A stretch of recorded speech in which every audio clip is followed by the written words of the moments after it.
Good morning বন্ধুরা, welcome to my new channel Nakshikatha at Anamika. আশা করছি আগের ব্লগগুলো তোমার ভালো লেগেছে। এবার একটা নতুন ব্লগ স্টার্ট করছি। এবার আমাদের ডেস্টিনেশন হচ্ছে গ্যাংটক। আমি আজকে মানে 23শে জানুয়ারি কলকাতা থেকে স্টার্ট করলাম রামপুরহাট। ওটা আমাদের দেশের বাড়ি, মানে রামপুরহাটে যাচ্ছি। ওখান থেকে আমি হাজব্যান্ডকে সঙ্গে নিয়ে ওখান থেকে আমরা বাইকে করে স্টার্ট করব আমাদের জার্নি।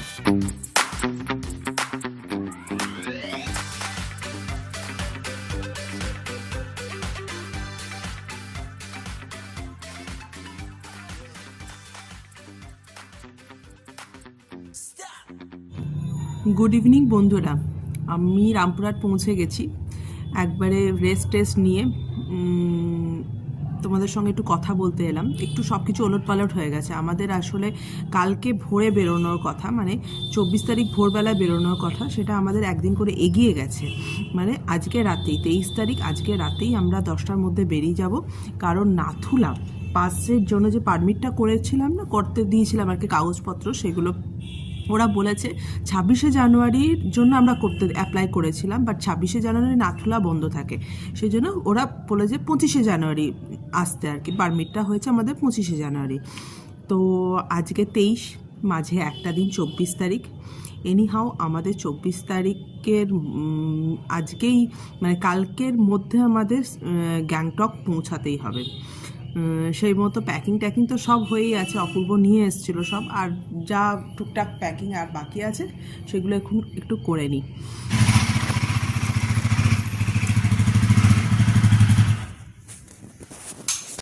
ঘড়িতে এখন 11:30 বাজছে, রাত্রি 23 তারিখ রাত্রি 11:30। আমরা আমাদের জার্নি স্টার্ট করছি।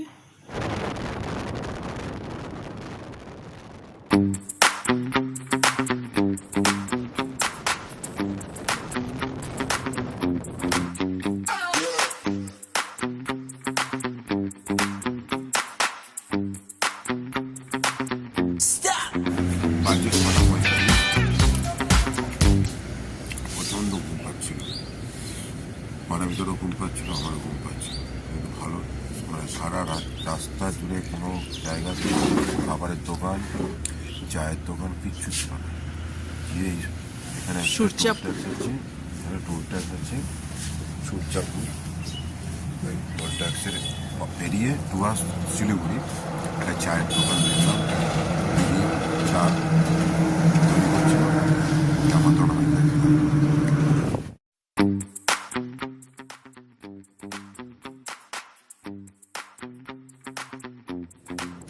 আমরা এখন আছি শ্রীকৃষ্ণপুরে, মানে তোমার শিলিগুড়ি থেকে ওই 63 কিলোমিটার দূরে।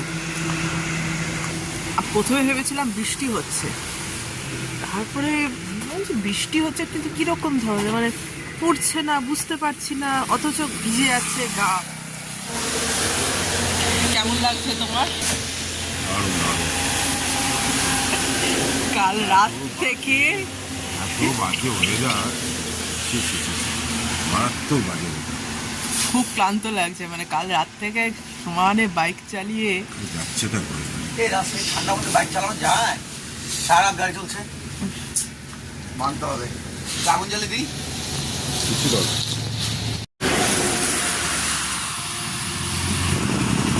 দাদা বৌদি চায়ের দোকানকে পিছনে ফেলে আবার আমরা এই ঝিরঝির বৃষ্টি, চুরি ওই কী বলে যেন তুষারপাতকে, মানে বরফের মতো ওপর থেকে পড়ছে, মানে জলের মতো কীরকম একটা যেন গুড়ি গুড়ি ভিজে যাচ্ছি।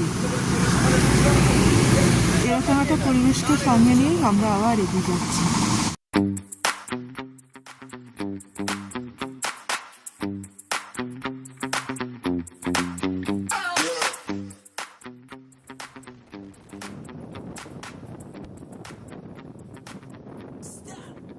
ঘড়িতে এখন 11টা বাজছে।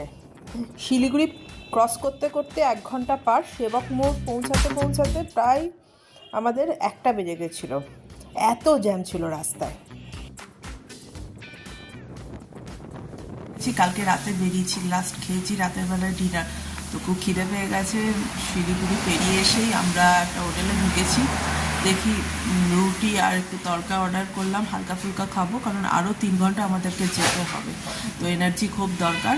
আর শিলিগুড়িটা আমরা হল্ট মারলাম না, কারণ হচ্ছে রাস্তায় ওয়েদার খুব খারাপ পাচ্ছি আর কি, বৃষ্টি হচ্ছে, খুব প্রচণ্ড ঠান্ডা, সেজন্য যত তাড়াতাড়ি সম্ভব আমরা গ্যাংটকে পৌঁছে গিয়ে রেস্ট নেবো। ঠিক হয়নি, বাট বাঁধাকপিটা খুব সুন্দর, রুটিগুলো খুব ভালো করেছে, অমলেটও খুব ভালো।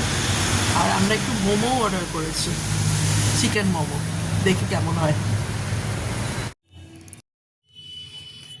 সেবক মোড়কে পেছনে ফেলে আমরা তখন এগোচ্ছি, ঘড়িতে তখন 1টা বেজে গেছে। চারিদিকে দেখতেই পাচ্ছ কত কুয়াশা, একটু যদি বৃষ্টিটা কম হতো যেন মনে হতো আরও ভালো লাগতো, বাট মাঝে মাঝে ক্যামেরা বার করছি আর ঢোকাচ্ছি, বার করছি আর ঢোকাচ্ছি, মানে প্রত্যেকটা মোড় ঘুরছি আর তিস্তা নদীর সঙ্গে আমাদের যাচ্ছে। তুমি ভিউ ভিউ ভিউ ওফ, যা ভিউ দেখলাম না চারিদিকে, দারুণ দারুণ লাগছে।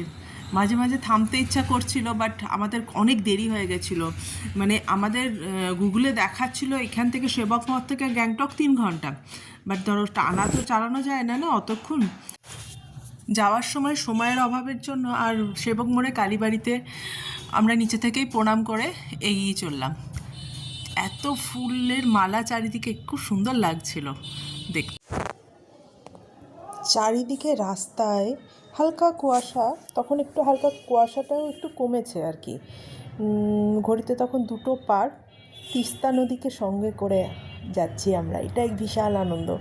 প্রত্যেকটা মোড়ে আমাদের মনে হচ্ছে যেন একটা নতুন রূপ, কোথাও তিস্তা নদী ভাঙছে, কোথাও করছে, আর রাস্তাগুলো না অনেক জায়গায় ভেঙে গেছে।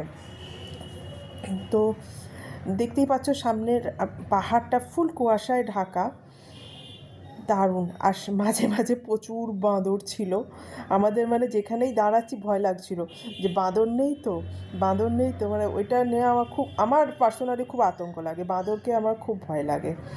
যাই হোক, রাস্তা অনেক জায়গায় তৈরি হচ্ছে, অনেক জায়গায় তৈরি হয়নি, ভাঙাও আছে, বাট বেশিরভাগটা বলবো 100%-এর মধ্যে 80% রাস্তা খুব ভালো, খুব ভালো। আর বিশেষ করে শিলিগুড়ি টু গ্যাংটক আমি তো সবাইকে বলবো অবশ্যই রোড ধরো, রোডে যাওয়াই ভালো, না প্লেন না train, road is best.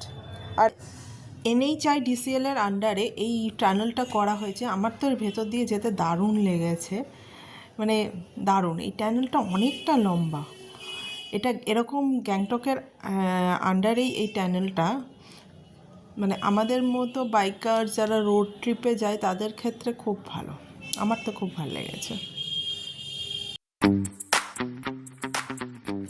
Sikkim ভারতের 22তম রাজ্য, এটা রাজধানী হচ্ছে গ্যাংটক, যেখানে আমরা যাচ্ছি। 4টে জেলা, ইস্ট সাইডটা আমরা যাচ্ছি, সত্যি সুন্দরই সিকিম। এখান থেকে কাঞ্চনজঙ্ঘাও দেখা যায়, এটা একটা অর্গানিক স্টেটও, এখানে কোনো রকম প্লাস্টিক অ্যালাউ নয়।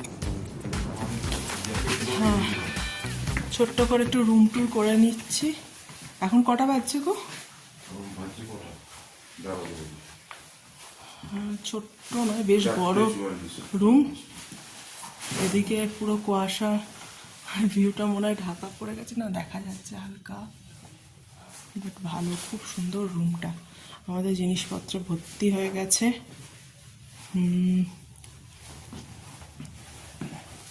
প্রচুর স্পেশিয়াস রুম, ওয়াশরুমটাও খুব ভালো দিয়েছে।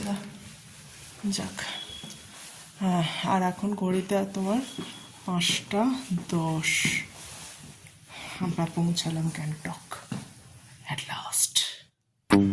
আর নকশিকাঁথা অ্যাট অনামিকা, এই ব্লগটা যদি তোমাদের ভালো লাগে, আমাদের চ্যানেলটাকে যদি ভালো লাগে, তো লাইক করো, শেয়ার করো, কমেন্ট করো অবশ্যই, আর একটা সাবস্ক্রাইব করে দিও। আর নেক্সট আসছি নাথুলাকে সঙ্গে করে তোমাদের সঙ্গে, আবার দেখা হবে।